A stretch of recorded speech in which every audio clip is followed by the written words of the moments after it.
Right now I'm printing the box that goes on this trailer to make it from more of a utility looking type of thing like I got it on now. It's attached to my CR12 just for fun. I'm gonna put that box on to make it more of an overlander off-road type. Hopefully it's the right size. I got this off Thingiverse, so I'll put the credits toward the end of who I got this from and where. And here it is printing now. It's about an hour and a half in. It's got about 10 to go. Getting closer. Coming out really good. Got really good detail. Extrusion's looking really nice. Can't complain. Where are we? About 8 hours in. We've got 2 to go. Maybe 2.5. Finished product. Not too bad. Next up is the front toolbox. That goes in front of the box that you just saw printed. We're heating it up right now. It'll take, what did it say? 6.5 hours. Well, here's that next box. She came out really nice. So, got that complete. Now we're moving on to the lid for the larger box that we printed last time. That guy's right here. It's the larger box. See some of the trailer parts that I have yet to put on, or might not need to put on, and some other parts. Knickknacks. Anyway, that's what's printing next. Gonna take me about 4 hours. So here's what it looks like in its mocked up state. I haven't fastened it down to the trailer yet. So the first main obstacle I ran into with the 3D printed 110 scale, which I think is better suited as a 112 scale, but it's a 110 scale trailer. But more importantly, in the assembly side, the big thing I saw was I'm trying to attach the box to the trailer. You can see I got the back screws in. There's one here, one there. They're loose now because, you know, trying to line stuff up and you put 4 screws in somewhere, you always keep them loose until you want to tighten them down. Otherwise you won't get 1 or 2 of the 4 in, and then you'll be forced to try and force it and make bad decisions. Anyway, so it's kind of hard to install a screw when there's leaf springs in the way. Didn't realize that when I put it together, so I guess it's just a heads up to everybody. If you're going to put this together, you're going to want to attach the box to the frame before you add the axle assembly. So build the box, the frame, the tongue, the boxes, and then build the axle assembly separate, install them all together. Technically it makes it easier putting the axle assembly on because you have this nice platform to install it on, but wish I'd have known that before I started. Anyway, that's that. So I don't know if you can see this, but here's a new problem I found. So I'm just trying to figure out the distance between, how to square this thing up. So it's saying it's, wait a second, it's 0. It's saying we're at, was that 10.9 millimeter? Whereas over here we are, you can already see the gap.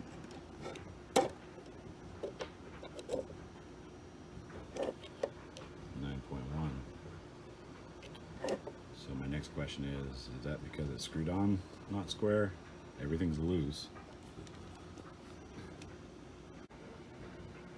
And if the previous wasn't convincing, maybe this will be. I flipped this box over so you could see the 1 millimeter difference on the center from edge for each hole. Okay, so now you can see the two mounted. Like I was saying, you can tell that the offset's similar because the two boxes line up well, so that's a relief. Nice little gap there. I basically left everything loose because I wasn't sure with the gap that we found before.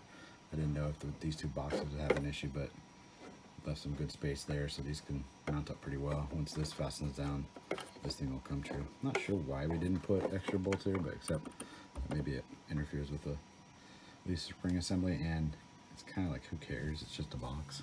It's a small one. And here's how she looks without the wheels on. Well, here it is with most of its stuff assembled. Pretty cool.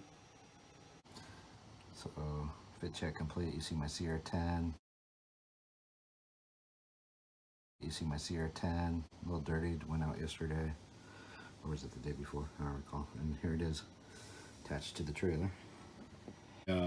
One thing that they don't tell you when you print this is how to make your hitch assembly work. You get all the stuff for right up to here. You don't get the hitch itself. And the reason is, it takes a while to figure this out, is what you do is you pull off an old turnbuckle assembly you have, like tie rods from different RC. So you got, like, this is my Sunfire, Exceed Sunfire XP Pro. You go all metal all quick because of how much you bash these things, but these are the new ones.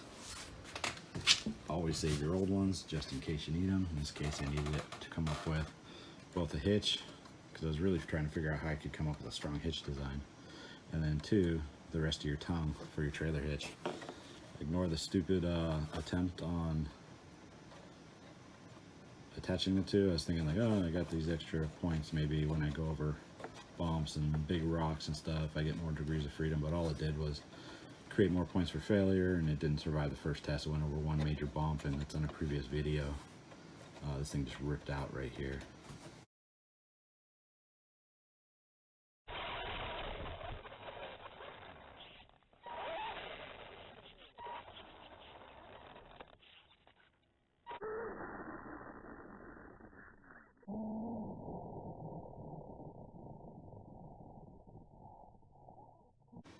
Okay, so head has been pulled from said ass, and that hokey setup I had before has been removed. I put a trailer hitch on, like I showed before, the turnbuckle system. The ball for your turnbuckle is really your trailer hitch. I mean, normally you put your trailer hitch from, you know, facing this way up. This one in particular seemed to work better with the angle. You won't see it here because I got it on this weird TV tray. Probably should take it outside, but I haven't had a chance. But it gives it a good angle when it's on a nice flat surface, all things considering. See if I can fix my focus here. So that's how it looks. This is what I would call like phase one of the build complete. You have all the little accessories built, put on. I would say the only thing we don't have, I was talking about painting and wheel matching and putting a roof rack. I don't know, we'll see. I like the tire idea. I'm kind of still thinking that one through. Colors, we'll see, remains to be seen. It's kind of a cool little trailer, and I've gotten some good comments on it. It's kind of funny because I didn't plan any of this. Like, I had black to start, so I did my tongue. Then I thought I was going to paint it, so I sanded it down, but it kind of looks cool sanded, so what the hey. And then I built my the trailer using red with some accessories too. And then I ran out of the red. I think I had enough to finally finish this up in the very end, but just barely. And then I finally went and got some gray, because gray sounded cool.